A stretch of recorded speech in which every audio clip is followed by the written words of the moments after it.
Hi friends, ಎಲ್ಲರಿಗೂ ಕೂಡ ನಮಸ್ತೆ. ನಾನು ಈ ವಿಡಿಯೋದಲ್ಲಿ ನಿಮಗೆ ನಮ್ಮ CSC ಮುಖಾಂತರ ಡಿಜಿಟಲ್ ಪೋರ್ಟಲ್ ಸೇವಾದಲ್ಲಿ ಪಾಸ್ಪೋರ್ಟ್ಗೆ ಹೇಗೆ ಅಪ್ಲೈ ಮಾಡೋದು ಅನ್ನೋದನ್ನ ನಾನು ಈ ವಿಡಿಯೋದಲ್ಲಿ ನಿಮಗೆ ತಿಳಿಸ್ಕೊಡ್ತಾ ಇದ್ದೀನಿ. ಈಗ ಒಂದು ಸ್ವಲ್ಪ ಬದಲಾವಣೆ ಮಾಡಿದ್ದಾರೆ ನಮ್ಮ CSC ಇಂದ. ಡಿಜಿಟಲ್ ಸೇವಾ ಪೋರ್ಟಲಲ್ಲಿ ಪಾಸ್ಪೋರ್ಟ್ ಸರ್ವಿಸನ್ನು ಒಂದು ಸ್ವಲ್ಪ ಅಪ್ಡೇಟ್ ಮಾಡಿ ಸ್ವಲ್ಪ ಚೇಂಜಸ್ ಮಾಡಿದ್ದಾರೆ. ಅದು ಹೇಗೆ ಅಂತ ನಾನು ಈ ವಿಡಿಯೋದಲ್ಲಿ ನಿಮಗೆ ತಿಳಿಸ್ಕೊಡ್ತಾ ಇದ್ದೀನಿ. ಏನು ಹೊಸ ಒಂದು ಪಾಸ್ಪೋರ್ಟ್ ಅರ್ಜಿಯನ್ನು ಹೇಗೆ ಸಲ್ಲಿಸೋದು ಅಂತ ಕೂಡ ನಾನು ಈ ವಿಡಿಯೋದಲ್ಲಿ ನಮಗೆ ಸಂಪೂರ್ಣವಾಗಿ ತಿಳಿಸ್ಕೊಡ್ತಾ ಇದ್ದೀನಿ. ಹಾಗೆ ನೀವೇನಾದರೂ ನಮ್ಮ SV ಸೇವಾಟೆಕ್ ಯೂಟ್ಯೂಬ್ ಚಾನಲ್ನ ಸಬ್ಸ್ಕ್ರೈಬ್ ಮಾಡಿಲ್ಲ ಅಂದರೆ ಈಗಲೇ ಸಬ್ಸ್ಕ್ರೈಬ್ ಮಾಡಿ, ಪಕ್ಕದಲ್ಲಿ ಬರುವ ಬೆಲ್ ಬಟನನ್ನು ಕ್ಲಿಕ್ ಮಾಡಿ.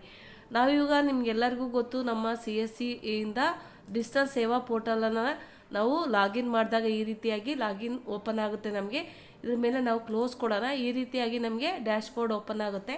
ಡ್ಯಾಶ್ಬೋರ್ಡ್ ಓಪನ್ ಆದಮೇಲೆ ನಾವಿಲ್ಲಿ ಸರ್ಚ್ ಬಾರ್ ಇರುತ್ತೆ, ಪಾಸ್ಪೋರ್ಟ್ ಸರ್ವಿಸ್ ಅಂತೇಳಿ ಸರ್ಚ್ ಮಾಡಿದರೆ ಈ ರೀತಿಯಾಗಿ ನಮಗೆ ಓಪನ್ ಆಗುತ್ತೆ. ಈ ರೀತಿ ಓಪನ್ ಆದಾಗ ನಮಗೆ ಮುಂಚೆ ಥರ ಈ ಥರನೇ ಓಪನ್ ಆಗ್ತಾಯಿತ್ತು. ಇದಾದಮೇಲೆ ನೆಕ್ಸ್ಟು ಬೇರೆ ಚೇಂಜಸ್ ಮಾಡಿದ್ದಾರೆ.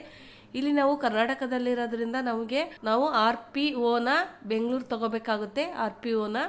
ಹಾಗಾಗಿ ಅದಾದಮೇಲೆ ನಾವಿಲ್ಲಿ ಕೆಳಗಡೆ ಗೋ ಟು ಪಾಸ್ಪೋರ್ಟ್ ಸೇವಾ ಮೇಲೆ ಕ್ಲಿಕ್ ಮಾಡಬೇಕಾಗುತ್ತೆ.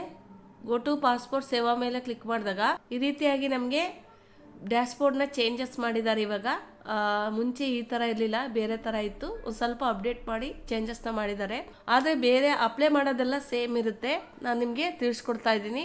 ಇಲ್ಲಿ ಸರ್ವಿಸಸ್ ಅಂತ ಇದೆ, ಅದ್ರ ಮೇಲೆ ಕ್ಲಿಕ್ ಮಾಡಿ. ಅದಾದಮೇಲೆ ಫ್ರೆಶ್ ಪಾಸ್ಪೋರ್ಟ್ ಮತ್ತು ರೀಇಶ್ಯೂಸ್ ಪಾಸ್ಪೋರ್ಟ್ ಅಂತ ಇರುತ್ತೆ, ಅದ್ರ ಮೇಲೆ ಕ್ಲಿಕ್ ಮಾಡಿ ನೀವು.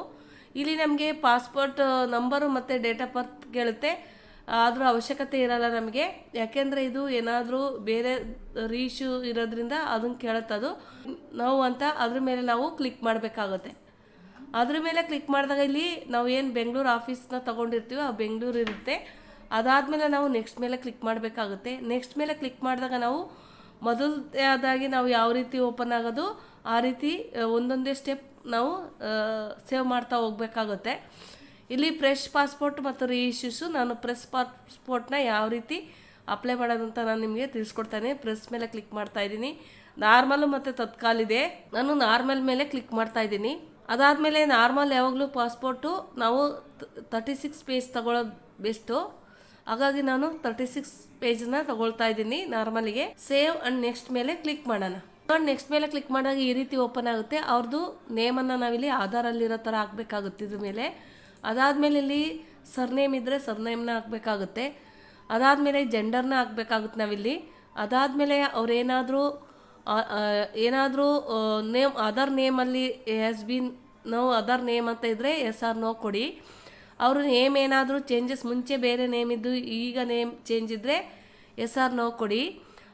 ಅದಾದಮೇಲೆ ಅವರ ಡೇಟ್ ಆಫ್ ಬರ್ತನ್ನು ಹಾಕಬೇಕಾಗುತ್ತೆ. ಅದಾದಮೇಲೆ ಅವರು ಬರ್ತ್ ಪ್ಲೇಸ್ ಎಲ್ಲಿ ಹುಟ್ಟಿರ್ತಾರೋ ಆ ಪ್ಲೇಸನ್ನು ಹಾಕಬೇಕಾಗುತ್ತೆ. ಯಾಕೆಂದರೆ ಬರ್ತ್ ಸರ್ಟಿಫಿಕೇಟು ಅದಕ್ಕೂ ಪ್ಲೇಸಿಗೂ ಮತ್ತು ಡೇಟ್ ಆಫ್ ಬರ್ತ್ಗೂ ಸಂಬಂಧ ಇರಲ್ಲ. ಹಾಗಾಗಿ ನೀವು ಎಲ್ಲಿ ಬೇರೆ ಸ್ಟೇಟಲ್ಲಿ ಬರ್ತಾಗಿದ್ರೂ ಕೂಡ ನೀವು ಬರ್ತ್ ಪ್ಲೇಸನ್ನು ಹಾಕೋದ್ರಿಂದ ಏನು ತೊಂದರೆ ಇಲ್ಲ. ಹಾಗಾಗಿ ಬರ್ತ್ ಪ್ಲೇಸನ್ನು ಹಾಕಬೇಕಾಗುತ್ತೆ.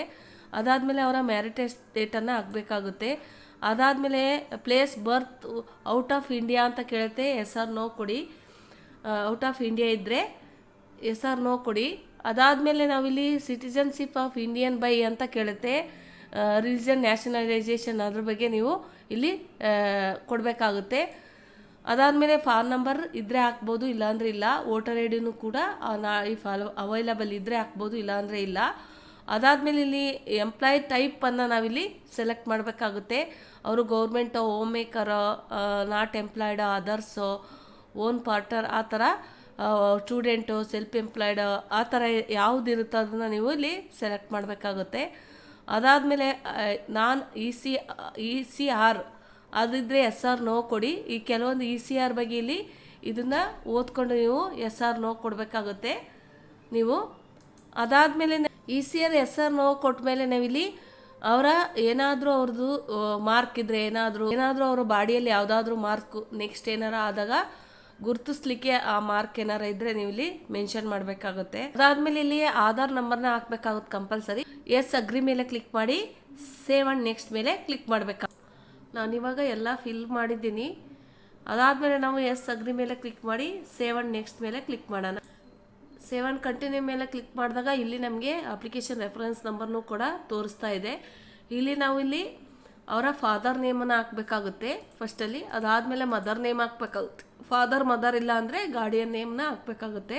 ಫಾದರ್ ಮದರ್ ಇದ್ದರೆ ಫಾದರ್ ಮದರ್ ನೇಮ್ನ ನಾವಿಲ್ಲಿ ಹಾಕಬೇಕಾಗುತ್ತೆ.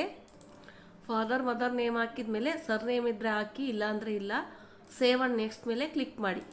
ಇಲ್ಲಿ ಅವರ ಅಡ್ರೆಸ್ಸನ್ನು ಇಲ್ಲಿ ಹಾಕಬೇಕಾಗುತ್ತೆ. ಆಮೇಲೆ ವಿಲೇಜು ಟೌನನ್ನು ಹಾಕಬೇಕಾಗುತ್ತೆ. ಅದಾದಮೇಲೆ ಪಿನ್ ಕೋಡ್ನ ಹಾಕಬೇಕಾಗುತ್ತೆ. ಅದಾದಮೇಲೆ ಸ್ಟೇಟನ್ನು ಸೆಲೆಕ್ಟ್ ಮಾಡಬೇಕಾಗುತ್ತೆ. ಅದಾದಮೇಲೆ ಡಿಸ್ಟಿಕನ್ನು ಸೆಲೆಕ್ಟ್ ಮಾಡಬೇಕು. ಅದಾದಮೇಲೆ ಅವರ ಪೊಲೀಸ್ ಸ್ಟೇಷನ್ನ ನಾವು ಸೆಲೆಕ್ಟ್ ಮಾಡಬೇಕಾಗುತ್ತೆ. ಅದಾದಮೇಲೆ ಮೊಬೈಲ್ ನಂಬರ್ನ ಹಾಕಬೇಕಾಗುತ್ತೆ. ವಿತೌಟ್ ಕೌಂಟ್ರಿ ಕೋಡ್ ಅಂತ ಹೇಳ್ತಾ ಇದ್ದಾರೆ ಅವರು. ಅದಾದಮೇಲೆ ಒಂದು ಇಮೇಲ್ ಐ ಡಿನ ಹಾಕಬೇಕಾಗುತ್ತೆ. ನಾವು ಪರ್ಮನೆಂಟ್ ಅಡ್ರೆಸ್ಸು ಮತ್ತು ಇದೆರಡು ಕರೆಂಟ್ ಅಡ್ರೆಸ್ ಎರಡು ಸೇಮ್ ಇದ್ದರೆ ಎಸ್ ಅಂತ ಕೊಡಿ, ಇಲ್ಲಾಂದರೆ ನೇಮ್ ನೋ ಇದ್ದರೆ ನೀವು ಮತ್ತೆ ಅದನ್ನ ಮ್ಯಾನ್ಯುವಲ್ ಆಗಿ ಫಿಲ್ ಮಾಡಬೇಕಾಗುತ್ತೆ. ಹಾಗಾಗಿ ಇಲ್ಲಿ ಅವರ ಅಡ್ರೆಸ್ ಡೀಟೇಲ್ಸ್ ಎಲ್ಲ ಹಾಕಿದ ಮೇಲೆ ನಾವು ಸೇವ್ ಆ್ಯಂಡ್ ಕಂಟಿನ್ಯೂ ಮೇಲೆ ಕ್ಲಿಕ್ ಮಾಡೋಣ. ಪಾಪಪ್ ಬರುತ್ತೆ, ಇಲ್ಲಿ ಓದ್ಕೊಳ್ಳಿ. ನೀವು ಇದನ್ನು ಚೇಂಜಸ್ ಮಾಡಲ್ಲ, ಆರ್ ಪಿ ಒನ ಚೇಂಜಸ್ ಮಾಡಲಿಕ್ಕಾಗಲ್ಲ ಕಂಟಿನ್ಯೂ ಹೋದ್ಮೇಲೆ ಅಂತ ಹೇಳ್ತಾ ಇದೆ. ಓಕೆ ಕೊಡಿ. ಓಕೆ ಕೊಟ್ಮೇಲೆ ಈ ರೀತಿಯಾಗಿ ನಮಗೆ ಅವರ ಇಲ್ಲಿ ನೋಡಿ ಎಮರ್ಜೆನ್ಸಿ ಕಾಂಟ್ಯಾಕ್ಟ್ ಡೀಟೇಲ್ಸ್ನ ನಾವಿಲ್ಲಿ ಎಮರ್ಜೆನ್ಸಿ ಕಾಂಟ್ಯಾಕ್ಟ್ ಡೀಟೇಲ್ಸ್ ಅಂತ ಇಲ್ಲಿ ಮೇಲ್ಗಡೆ ಇರುತ್ತೆ. ಅವರ ಹೆಸರು ಮತ್ತು ಅಡ್ರೆಸ್ ಹಾಕಿ ಅವರ mobile number hockey save and continue ಮೇಲೆ ಕ್ಲಿಕ್ ಮಾಡಬೇಕಾಗುತ್ತೆ. ಅದಾದಮೇಲೆ ಇಲ್ಲಿ ನೀವೇನಾದರೂ ಐಡೆಂಟಿಫೈ ಸರ್ಟಿಫಿಕೇಟ್ ಹೊಂದಿದ್ದೀರಾ ಅಂತ ಕೇಳುತ್ತೆ.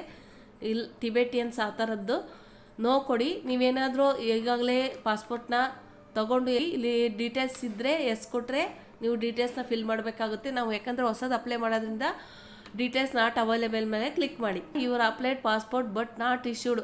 ಈಗ ನಾವೇನಾದರೂ ಹೊಸದಿರೋದ್ರಿಂದ ಅದೇನು ಇಶ್ಯೂ ಆಗಿರಲ್ಲ, ಹಾಗಾಗಿ ನೋ ಕೊಟ್ಟು ಸೇವ್ ಆ್ಯಂಡ್ ಕಂಟಿನ್ಯೂ ಮೇಲೆ ಕ್ಲಿಕ್ ಮಾಡಿ. ಇಲ್ಲೊಂದು ಕೆಲವೊಂದು ಕ್ರಿಮಿನಲ್ಸ್ ಮತ್ತು ಇದೊಂದು ಕೆಲವೊಂದು ಪಾಸ್ಪೋರ್ಟ್ ಬಗ್ಗೆ ಡೀಟೇಲ್ಸ್ ಇರುತ್ತೆ. ಇದನ್ನು ಓದ್ಕೊಂಬಿಟ್ಟು ನೀವು ಎಸ್ ಆರ್ ನೋ ಮೇಲೆ ಕ್ಲಿಕ್ ಮಾಡಬೇಕಾಗುತ್ತೆ.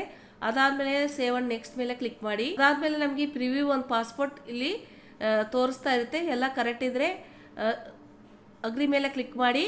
ನೀವು ಸೇವ್ ಆ್ಯಂಡ್ ಕಂಟಿನ್ಯೂ ಮೇಲೆ ಕ್ಲಿಕ್ ಮಾಡಿ. ಕರೆಕ್ಟ್ ಇರೋ ಪಾಸ್ಪೋರ್ಟ್ ನಮಗೆ ಪ್ರಿವ್ಯೂ ತೋರಿಸಿದ ಮೇಲೆ ಕಂಟಿನ್ಯೂ ಮೇಲೆ ಕ್ಲಿಕ್ ಮಾಡಿದಾಗ ನಮಗೆ ಈ ರೀತಿ ನಮಗೇನು ಡಾಕ್ಯುಮೆಂಟ್ಸ್ ಬಗ್ಗೆ ಕೇಳುತ್ತೆ. ನೀವು ಯಾವುದನ್ನು ಕೊಡ್ತೀರಾ, ಬರ್ತಿಗೆ ರಿಲೇಟೆಡ್ ಇರೋ ಅಂಥ ಡಾಕ್ಯುಮೆಂಟ್ಸ್ನ ಯಾವ್ದು ಕೊಡ್ತೀರಾ ಅಂದರೆ ನಾನು SSLC ಮಾರ್ಕ್ಸ್ ಕಾರ್ಡ್ ನಿಮ್ದು ಯಾವ್ದು ಇರುತ್ತೆ ಇದರಲ್ಲಿ ಅದನ್ನು ಆಯ್ಕೆ ಮಾಡಿ ಕೊಡಿ.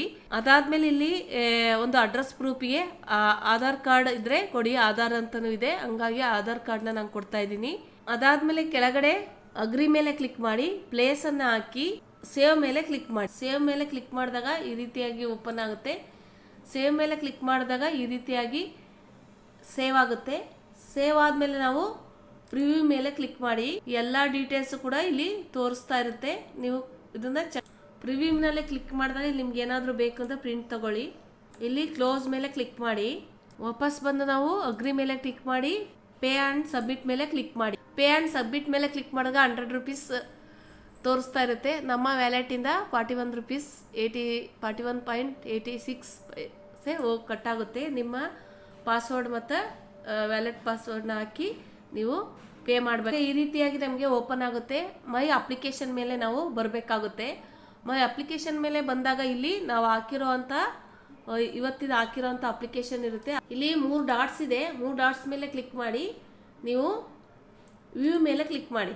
ವ್ಯೂ ಮೇಲೆ ಕ್ಲಿಕ್ ಮಾಡಿದಾಗ ಈ ರೀತಿಯಾಗಿ ನಮಗೆ ಓಪನ್ ಆಗುತ್ತೆ. ಓಪನ್ ಆದಮೇಲೆ ನಮಗಿಲ್ಲಿ ಪೇ ಆ್ಯಂಡ್ ಶೆಡ್ಯೂಲ್ ಅಪಾಯಿಂಟ್ಮೆಂಟ್ ಅಂತ ಬರುತ್ತೆ. ನಾವಿವಾಗ 1,500 ರೂಪಾಯಿನ ಪೇ ಮಾಡಬೇಕಾಗುತ್ತೆ. ಪೇ ಆ್ಯಂಡ್ ಶೆಡ್ಯೂಲ್ ಅಪಾಯಿಂಟ್ ಮೇಲೆ ನಾವು ಕ್ಲಿಕ್ ಮಾಡಬೇಕಾಗುತ್ತೆ. ಪೇಮೆಂಟ್ ಆ್ಯಂಡ್ ಶೆಡ್ಯೂಲ್ ಡೇಟ್ ಮೇಲೆ ಕ್ಲಿಕ್ ಮಾಡಿದಾಗ ನಮಗಿಲ್ಲಿ PSKನ ಸೆಲೆಕ್ಟ್ ಮಾಡಲಿಕ್ಕೆ ಕೇಳುತ್ತೆ. PSK ಅಂದರೆ ಪಾಸ್ಪೋರ್ಟ್ ಸೇವಾ ಕೇಂದ್ರ ಅಂತೇಳಿ. ಪಾಸ್ಪೋರ್ಟ್ ಸೇವಾ ಕೇಂದ್ರ ಯಾವುದು ನಾವು ಪ್ರತಿ ಜಿಲ್ಲೆಗೊಂದಿರುತ್ತೆ. ಅದನ್ನು ನಾವು ಆ ಜಿಲ್ಲೆಯ ಒಂದು ಪಾಸ್ಪೋರ್ಟ್ ಸೇವಾ ಕೇಂದ್ರನ ಆಯ್ಕೆ ಮಾಡಬೇಕಾಗುತ್ತೆ.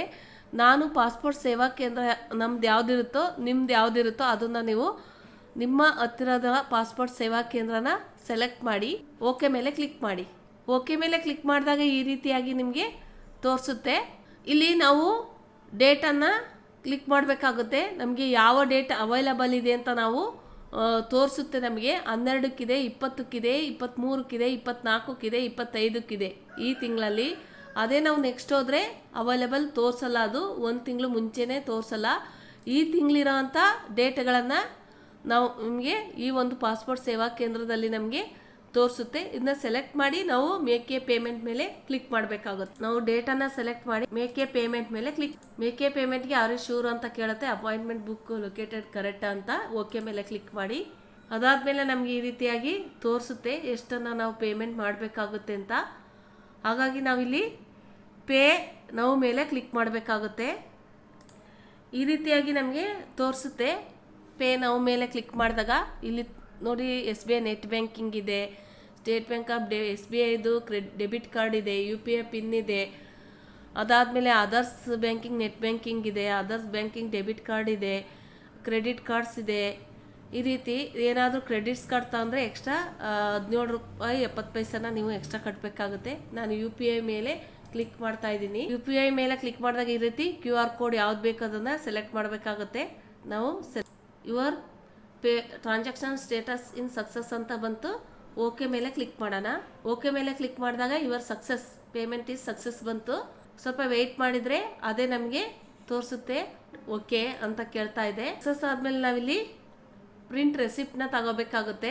ಈ ರೀತಿ ಏನಾದರೂ ನಮಗೆ ಇದು ಬರಲಿಲ್ಲ ಅಂದಾಗ ಯಾವ ರೀತಿ ನಾವು ಈ ರೆಸಿಪ್ಟ್ನ ತೆಗೆಯೋದಂತ ನಾನು ನಿಮಗೆ ತಿಳಿಸ್ಕೊಡ್ತೀನಿ. ಇಲ್ಲಿ ನಾವು ಮೈ ಅಪ್ಲಿಕೇಶನ್ ಮೇಲೆ ಟಿಕ್ ಮಾಡೋಣ. ಈ ರೀತಿಯಾಗಿ ನಾವು ಈಗ ಪೇಮೆಂಟ್ ಸಕ್ಸಸ್ ಆಗಿದೆ. ಡೇಟ್ ಆಫ್ ಅಪಾಯಿಂಟ್ಮೆಂಟು ಕೂಡ ಇಲ್ಲಿ ತೋರಿಸ್ತಾ ಇದೆ ನಮಗೆ. ಅದಾದಮೇಲೆ ನಾವು ಇಲ್ಲಿ 3 ಡಾಟ್ಸ್ ಇದೆಯಲ್ಲ ಚುಕ್ಕಿ, ಅದ್ರ ಮೇಲೆ ಕ್ಲಿಕ್ ಮಾಡಿ. ಅದಾದಮೇಲೆ ವ್ಯೂ ಮೇಲೆ ಕ್ಲಿಕ್ ಮಾಡಿ. ವ್ಯೂ ಮೇಲೆ ಕ್ಲಿಕ್ ಮಾಡಿದಾಗ ಪ್ರಿಂಟ್ ಅಪ್ಲಿಕೆಂಟ್ ರೆಸಿಪ್ಟ್ ಅಂತ ಇದೆ, ಆಯ್ತಾ?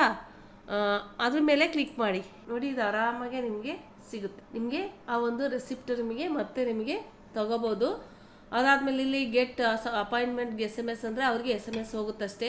ನೀವು ಪ್ರಿಂಟ್ ಅಪ್ಲಿಕೆಂಟ್ ರಿಸಿಪ್ಟ್ ಮೇಲೆ ಕ್ಲಿಕ್ ಮಾಡಿ ನೀವು ಇದನ್ನು ಪ್ರಿಂಟನ್ನು ತೆಗಿಬೇಕಾಗುತ್ತೆ. ಈ ರೀತಿ ಇದು ಪ್ರಿಂಟು ಕೆಳಗಡೆ ಬಂದರೆ ಪ್ರಿಂಟ್ ಅಪ್ಲಿಕೆಂಟ್ ರೆಸಿಪ್ಟ್ ಅಂತ ಇರುತ್ತೆ. ಈ ರೀತಿಯಾಗಿ ನೀವು ಸುಲಭವಾಗಿ ನಾವು ಪಾಸ್ಪೋರ್ಟ್ಗೆ CSC ಮುಖಾಂತರ ಡಿಜಿಟಲ್ ಪೋರ್ಟಲಲ್ಲಿ ಈ ಹೊಸ ಒಂದು ಅಪ್ಡೇಟ್ಸ್ ಮುಖಾಂತರ ನಾವು ಅರ್ಜಿಯನ್ನು ಸಲ್ಲಿಸೋದು. ಈ ವಿಡಿಯೋ ಇಷ್ಟವಾಗಿದ್ದರೆ ನನ್ನ ವಿಡಿಯೋನ ಚಾನಲನ್ನು ಲೈಕ್ ಮಾಡಿ, ಶೇರ್ ಮಾಡಿ, ಸಬ್ಸ್ಕ್ರೈಬ್ ಮಾಡಿ. ಈ ವಿಡಿಯೋವನ್ನು ನೋಡಿದ್ದಕ್ಕೆ ಥ್ಯಾಂಕ್ ಯು ಫಾರ್ ವಾಚಿಂಗ್.